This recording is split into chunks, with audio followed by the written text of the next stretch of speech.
तमसा नदी। अयोध्या से 20 किलोमीटर दूर है तमसा नदी। यहाँ पर श्री राम ने नाव से नदी पार की थी। श्रृंगवेरपुर तीर्थ। प्रयागराज से 20 से 22 किलोमीटर दूर श्री राम श्रृंगवेरपुर पहुँचे, जो निषादराज गुह का राज्य था।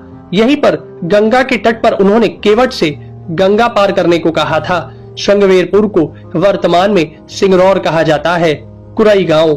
सिंगरौर में गंगा पार कर भगवान श्री राम कुरई में रुके थे। प्रयाग। कुरई से आगे चलकर श्री राम अपने भाई लक्ष्मण और पत्नी सहित प्रयाग पहुंचे थे। कुछ साल पहले तक प्रयाग को इलाहाबाद कहा जाता था। चित्रकूट।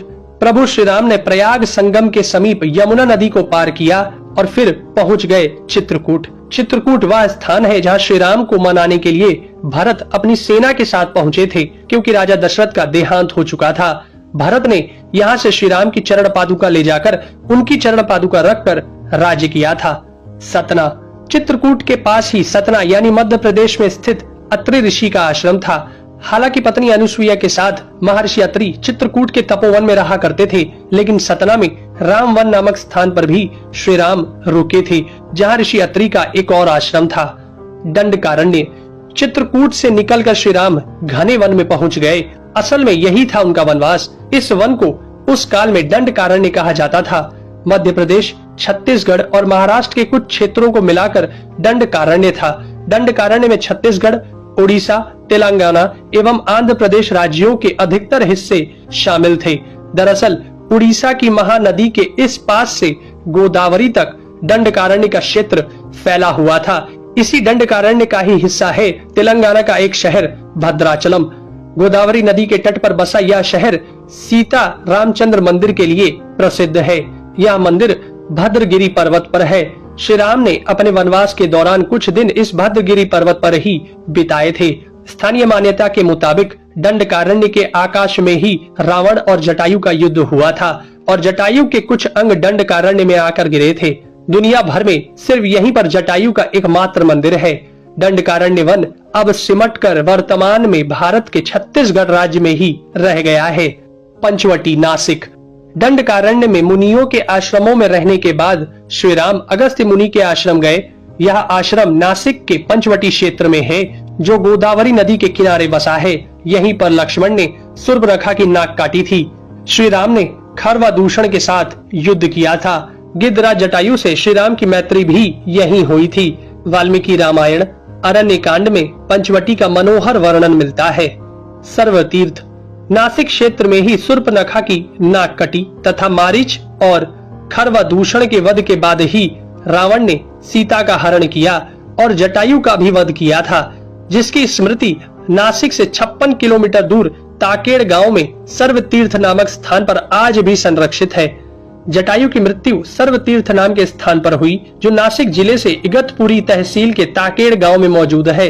इस स्थान को सर्वतीर्थ इसलिए कहा गया क्योंकि यहीं पर मरणासन्न जटायु ने सीता माता के बारे में बताया। राम जी ने यहाँ जटायु का अंतिम संस्कार करके पिता और जटायु का श्राद्ध तर्पण किया था। पर्णशाला। पर्णशाला तेलंगाना के खम्माम जिले के भद्राचलम में स्थित है। यह रामालय से लगभग 1 घंटे की दूरी पर स्थित है।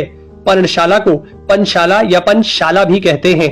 पर्णशाला गोदावरी नदी के तट पर स्थित है।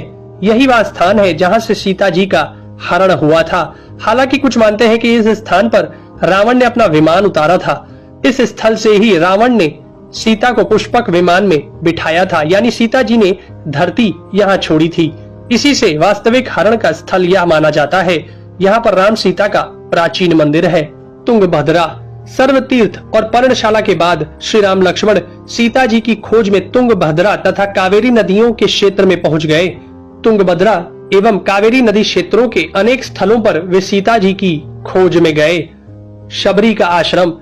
श्री राम और लक्ष्मण सीता की खोज में तुंगभद्रा और कावेरी नदी को पार करते हुए चल दिए। जटायु और कबंध से मिलने के पश्चात वे ऋषिमुख पर्वत पहुंचे। रास्ते में वे पंपा नदी के पास शबरी आश्रम भी गए, जो आज केरल में स्थित है। पंपा तुंगभद्रा नदी का पुराना नाम है। इसी नदी के किनारे पर हम्पी बसा हुआ है। रामायण में हम्पी का उल्लेख वानर राज्य किष्किंधा की राजधानी के तौर पर किया गया है। केरल का प्रसिद्ध शबरीमलय मंदिर तीर्थ इसी नदी के तट पर स्थित है। ऋषिमुख पर्वत। मलय पर्वत और चंदन वनों को पार करते हुए वे ऋषिमुख पर्वत की ओर बढ़े। यहाँ श्री राम ने हनुमान और सुग्रीव से भेंट की, सीता जी के आभूषणों को देखा और बाली का वध किया। ऋषिमुख पर्वत वाल्मीकि रामायण में वर्णित वानरों की राजधानी किष्किंधा के निकट स्थित था। ऋषिमुख पर्वत तथा किष्किंधा नगर कर्नाटक के हम्पी जिला बेल्लारी में स्थित है। पास की पहाड़ी को मतंग पर्वत माना जाता है। इसी पर्वत पर मतंग ऋषि का आश्रम था जो हनुमान जी के गुरु थे। कोडीकरई। हनुमान और सुग्रीव से मिलने के बाद श्री राम ने वानर सेना का गठन किया और लंका की ओर चल पड़े। तमिलनाडु की एक लंबी तट रेखा जो लगभग 1000 किलोमीटर तक विस्तारित है। कोडीकरई समुद्र तट वेलांकनी के दक्षिण में स्थित है, जो पूर्व में बंगाल की खाड़ी और दक्षिण में पाल्क स्ट्रेट से घिरा हुआ है। यहाँ श्री राम की सेना ने पड़ाव डाला और श्री राम ने अपनी सेना को कोडीकरई में एकत्रित कर विचार विमर्श किया, लेकिन श्री राम की सेना ने उस स्थान के सर्वेक्षण के बाद जाना कि यहाँ से समुद्र को पार नहीं किया जा सकता और यह स्थान पुल बनाने के लिए उचित भी नहीं है। तब श्री राम की सेना ने रामेश्वरम की ओर कूच किया। रामेश्वरम समुद्र तट एक शांत समुद्र तट है और यहाँ का छिछला पानी तैरने और सन बाथिंग के लिए आदर्श है। रामेश्वरम प्रसिद्ध सनातन तीर्थ केंद्र है। भगवान श्री राम ने लंका पर चढ़ाई करने के पहले यहाँ भगवान शिव की पूजा की थी। रामेश्वरम का शिवलिंग श्री राम द्वारा स्थापित शिवलिंग है। धनुषकोडी या धनुषकोटी। 3 दिन की खोजबीन के बाद श्री राम ने रामेश्वरम के आगे समुद्र में वह स्थान ढूंढ निकाला जहाँ से आसानी से श्रीलंका पहुंचा जा सकता हो। उन्होंने नल और नील की मदद से उक्त स्थान से लंका तक का पुनर्निर्माण करने का फैसला लिया। धनुषकोडी भारत के तमिलनाडु राज्य के पूर्वी तट पर रामेश्वरम द्वीप के दक्षिणी किनारे पर स्थित एक गांव है। धनुषकोडी पनबन के दक्षिण पूर्व में स्थित है। धनुषकोडी श्रीलंका में तलेमन्नार से करीब 18 मील पश्चिम में है। इसका नाम धनुषकोडी इसलिए है कि यहाँ से श्रीलंका तक वानर सेना के माध्यम से नल और नील ने जो पुल यानी राम सेतु बनाया था, उसका आकार मार्ग धनुष के समान ही है। इन पूरे इलाकों को मन्नार समुद्री क्षेत्र के अंतर्गत माना जाता है। धनुषकोडी ही भारत और श्रीलंका के बीच एकमात्र स्थलीय सीमा है जहां समुद्र नदी की गहराई जितना है, जिसमें कहीं कहीं भूमि नजर आती है। नुवारा एलिया पर्वत श्रृंखला। वाल्मीकि रामायण के अनुसार श्रीलंका के मध्य में रावण का महल था। नुवारा एलिया पहाड़ियों से लगभग 90 किलोमीटर दूर बांद्रवेला की तरफ मध्य लंका की ऊंची पहाड़ियों के बीचों बीच सुरंगों तथा गुफाओं के भंवर जाल मिलते हैं। यहाँ ऐसे कई पुरातात्विक अवशेष मिलते हैं जिनकी कार्बन डेंटिंग से इनका काल निकाला गया है। श्रीलंका में नुवारा एलिया पहाड़ियों के आसपास स्थित रावण फॉल, रावण गुफाएं, अशोक वाटिका, खंडहर हो चुके विभीषण के महल आदि की पुरातात्विक जांच से इनके रामायण काल के होने की पुष्टि होती है। आजकल भी इन स्थानों की भौगोलिक विशेषताएं, जीव, वनस्पति तथा स्मारक आदि बिल्कुल वैसे ही हैं जैसे कि रामायण में वर्णित किए गए।